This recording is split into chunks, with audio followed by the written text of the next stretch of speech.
What's up, Hambone here, and welcome to my review of Kingdom Hearts 1.5, the HD Remix, which is a collection of two games and a movie. It is the Kingdom Hearts Final Mix, which is for the first time being released outside of Japan, Kingdom Hearts Rechain of Memories, and then Kingdom Hearts 358 over 2 days, which is not a game, but it is a collection of the cutscenes from the game itself, and it's been put into a movie type form.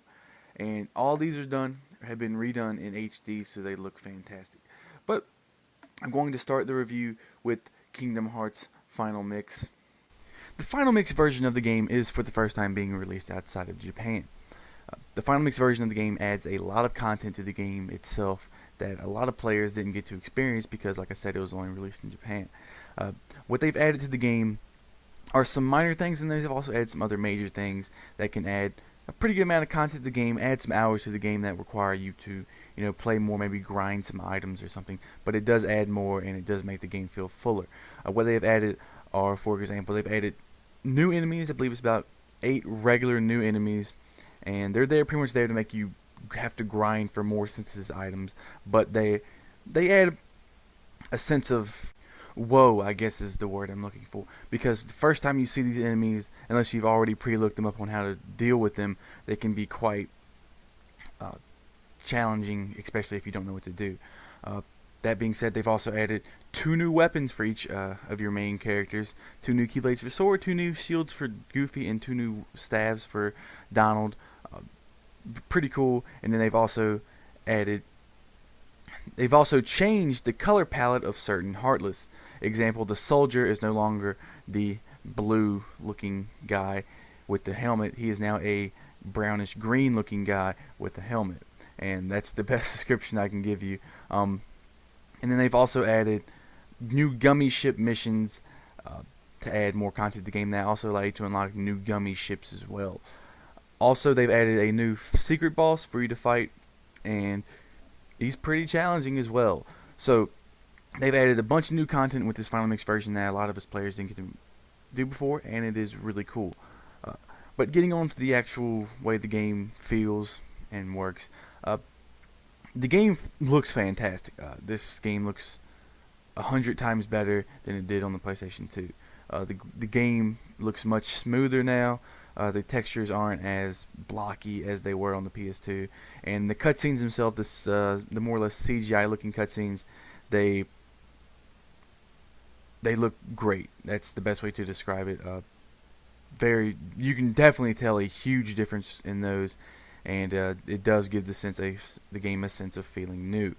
Also, they have added the triangle button to be your all-purpose action button. So you're no longer having to, when you're playing the game, you're constantly tapping X, and then you'll accidentally activate something that you didn't want to do. It does help you a lot because it allows you to more or less be more precise with what you want to do, and you don't have to worry about making a mistake. One small complaint is that the camera still isn't the best. In the original Kingdom Hearts, it was kind of bad, and they fixed it a little bit, but it still is not the best camera work. It can sometimes feel, especially early in the game, if maybe you're not used to it, you can sometimes feel, what's the word I'm looking for, like it's not doing what you want it to do. But after some experience with the camera, that shouldn't be a problem, or at least too much of a problem in the end. The story for this game is still fantastic. There is nothing added as far as story-wise, except for, I think, one cutscene in this game, and it does add a little bit more, but not too much. But the story for this game still holds up. It's still a very good story, and it's still very enjoyable. If you've played this game before, you'll still enjoy it, I guarantee it. And if you haven't played it before, this might be a good chance for you to get a good start, but I'll get more on that later. Now, going on to the next game, Kingdom Hearts Rechain of Memories. This game is literally just an HD remaster of Rechain of Memories. There is no new content added to it as far as I know. I don't remember reading that there was any new content added, and I don't remember while I've been playing it there being any new content added to it. But the Rechain of Memories remake is very nicely It's been really nicely done, and the HD for the game looks fantastic. And then the controls for the game itself are still just as fine. I know a lot of people didn't really like the card battle system, but it is something that you have to get used to, and it is something that can grow on you. I think the card battle system is fantastic, and I really enjoy it. It allows for some pretty strategic gameplay, actually, when it comes down to it, because sometimes you have to play certain cards here and there, and then boom, you get this, and the gameplay for it is really nice. The story for this one is very well done as well. Chain of Memories, while I think was oftentimes looked over, the story for the game itself is pretty good, and it also does allow you to play as Riku after you beat the game through a sword, which I don't think a lot of people realize, because I don't think a lot of people actually got through the game. So, Chain of Memories is has been done very nicely, and the controls, they still hold up. Probably could have done a little bit better work with the controls, maybe just a little bit to just refine-tune them, but overall, Chain of Memories is still a very nicely done game, and I still think that it is a pretty solid game, and I highly suggest that you also play that one as well. Then, getting on to the 358 over 2 days movie.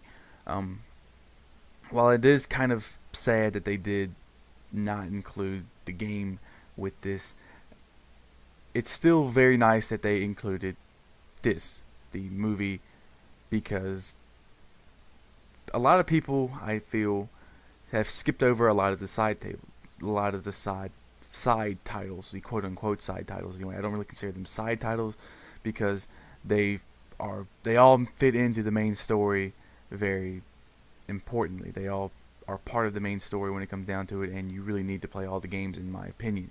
But I feel they got looked over, and it is good that people, if they buy this, they can play Chain of Memories, but also being able to play, see the story of 358 over 2 days, which was on a completely different system than what the original Kingdom Hearts was, and Kingdom Hearts 2 example. Chain of Memories, the remake version of it, was at least on the PlayStation 2, so people could at least play that.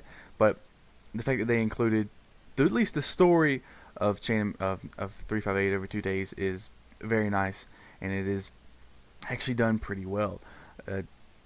You can actually stop at any point you want to. You don't have to watch the entire thing at one time, and it's broken down into chapters, and it's done very nicely. It looks very nice, and the story for that game itself is very good.